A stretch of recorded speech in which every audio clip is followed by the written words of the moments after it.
Good morning students. आज हम अपना टॉपिक स्टार्ट करते हैं रियल नंबर्स, वास्तविक संख्याएं। वास्तविक संख्याएं हम किन्हें बोलते हैं, ये चीज़ें पढ़ते हैं।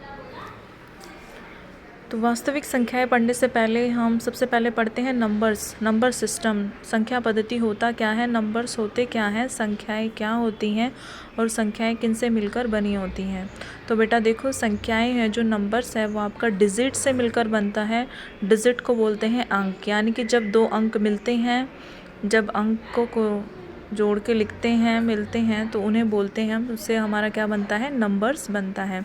देखो नंबर्स इसमें आपका दो टाइप्स के होते हैं नंबर्स, रियल नंबर्स और इमेजनरी नंबर्स। ठीक है, आपके सिलेबस में अभी हमारा क्या है, रियल नंबर्स हैं। रियल नंबर्स यानी कि वास्तविक संख्याएं होती क्या है, और दूसरा है इमेजनरी नंबर्स। ठीक है, वो है हमारी काल्पनिक संख्याएं।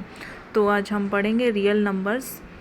ये परिमेय संख्याएं और अपरिमेय संख्याएं ये आगे विभाजित हो जाती हैं। देखो परिमेय संख्या आप 8th क्लास में पढ़ चुके हो, ये टॉपिक आपका 8th क्लास से शुरू हो चुका है, परिमेय संख्याएं।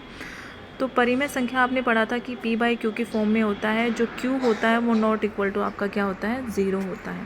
ठीक है, अंश और हर, जो हर है आपका वो नॉट इक्वल टू 0 हो जाएगा। ठीक है, ये आपको दिख रहा है, इसको बोलते हैं रेशनल नंबर्स।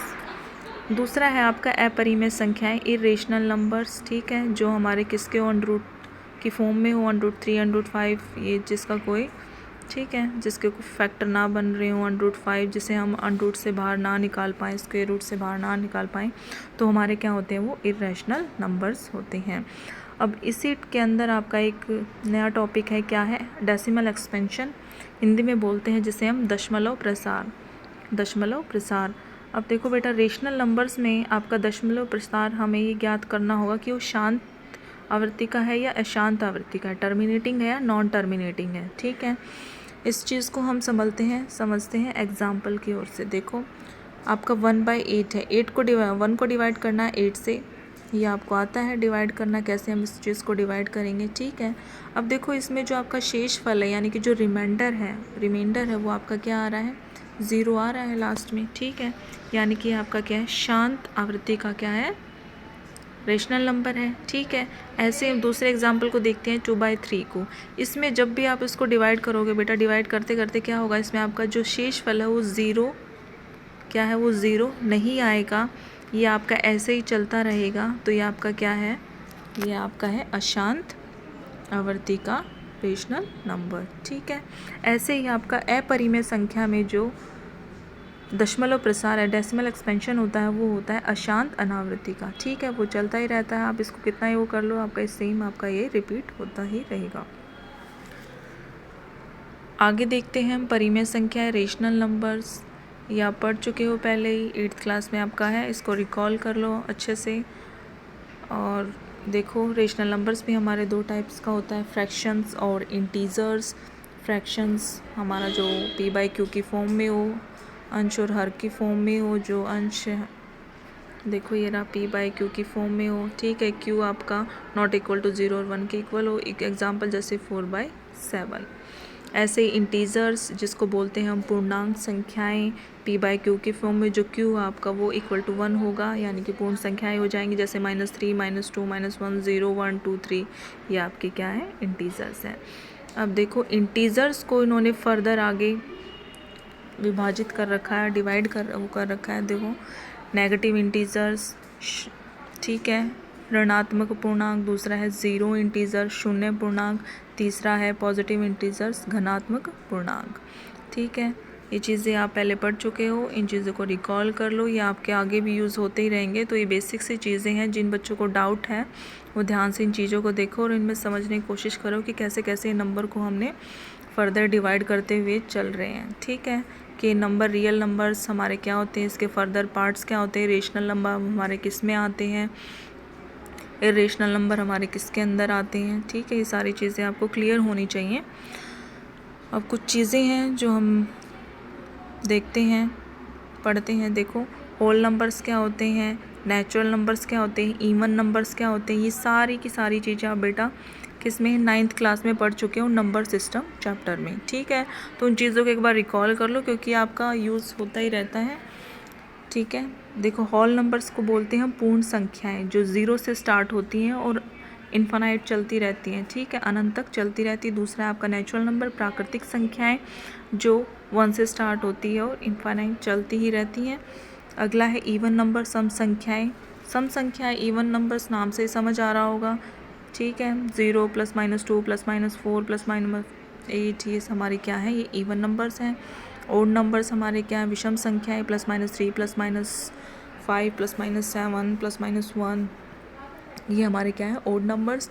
अगला है हमारा prime numbers. Prime numbers 2 3 5 7 11 13। Composite numbers यानी कि यौगिक संख्याएं, भाज्य 4 6 8 9 10, जिनके फैक्टर्स हम बना सकते हैं, वो हमारे क्या है, कंपोजिट नंबर्स।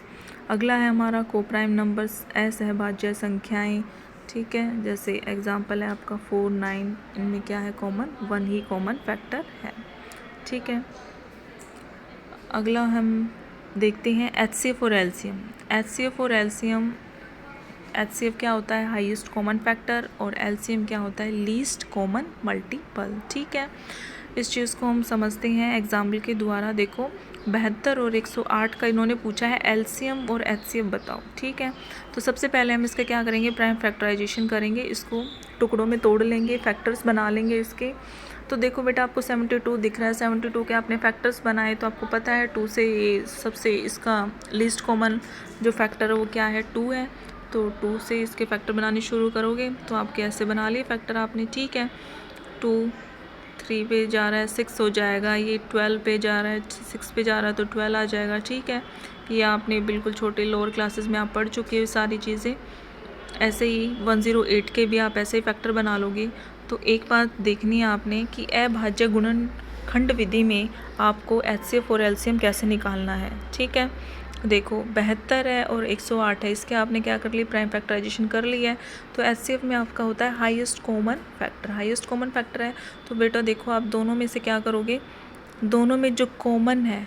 ठीक है, सबसे पहले आपने क्या देख लिया, कॉमन। देखो जो ये रेड कलर से सर्कल कर रखे दोनों में कॉमन है। ठीक है, HCF में क्या करना है आप लोगों ने, इनमें से एक एलिमेंट को, एक टर्म को उठाना है, एक एलिमेंट को उठाना है। ठीक है, देखो हमने इसमें से 2 को लिखा। ठीक है, ऐसे ही अगला भी हमारा पेयर 2 2 × 2 का है, तो वहाँ से भी हमने एक 2 को उठाया। ठीक है, देखो ये इसमें यहाँ से हमने इस पेयर में से हमने 3 एलिमेंट उठाया, इसमें से हमने 3 एलिमेंट उठाया। तो ये हमारा क्या हो जाएगा, हाईएस्ट कॉमन फैक्टर। नाम से ही समझ आ रहा है कि जो हाईएस्ट कॉमन फैक्टर है वही हमारा क्या हो जाएगा, HCF हो जाएगा। ठीक है, ये था आपका HCF। दूसरा है हमारा LCM। LCM में क्या होगा, HCF इंटू जितने भी आपके एलिमेंट्स लेफ्ट आउट हैं उनको आपको क्या करना है, मल्टीप्लाई कर देना, वो आपका क्या हो जाएगा, LCM हो जाएगा। देखो HCF आपका 36 है। अब बाकी देखो चेक करो एलिमेंट्स आपके कौन कौन से बचे हैं। 72 का एक फैक्टर बचा है 2 और 108 का फैक्टर बचा है 3। तो इसको इससे मल्टीप्लाई कर देना, आपका क्या आ जाएगा, LCM आ जाएगा। ठीक है, ये था आपका HCF और LCM का कॉन्सेप्ट। अब आगे आपका एक रिलेशनशिप है कि 2 नंबर गिवन हैं, उनका HCF LCM आप कैसे निकाल सकते हो, क्या रिलेशनशिप है। अगर आपको एक नंबर गिवन है, बाकी आपको दूसरा नंबर गिवन, एक नंबर आपको निकालना है, दूसरा नंबर आपको गिवन है, और LCM भी पता है आपको और HCF भी पता है, तो आपको पहले वाला नंबर कैसे फाइंड आउट करेंगे। तो रिलेशनशिप आपको पता होनी चाहिए।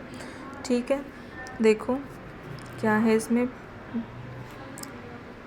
सपोज करो आपके पास 2 नंबर X1 और X2, एक का LCM गिवन है, उसका दोनों का LCM गिवन और HCF गिवन है। ठीक है, अब वो इसी रिलेशनशिप्स के ऊपर आपसे पूछ सकता है कि नंबर 1 निकालो या नंबर 2 निकालो, या बोल देगा कि 2 नंबर गिवन उनका LCM निकालो। ठीक है, या बोलेगा आपको HCF निकालो, तो आप निकाल सकते हो, क्योंकि बाकी 3 चीज़ें तो आपको पता ही हैं। तो इस रिलेशनशिप से आप क्या है, बाकी के जो भी आपसे पूछा गया, फाइंड आउट करने को बोला गया, वो आप निकाल सकते हो। तो ये था बेटा आपका HCF और LCM का। तो इसको ध्यान से पढ़ना, जो भी आज हमने पढ़ा है ये आपका बिल्कुल 8th क्लास से ही बेसिक है, आप पढ़ चुके हो इसको। नंबर्स के बारे में 8th क्लास में आपका टॉपिक शुरू हो ही गया था, परिमेय संख्या, रेशनल नंबर्स, और उसके बाद 9th में आपने पढ़ा था यही प्राकृतिक संख्याएं, पूर्ण संख्याएं नंबर सिस्टम में।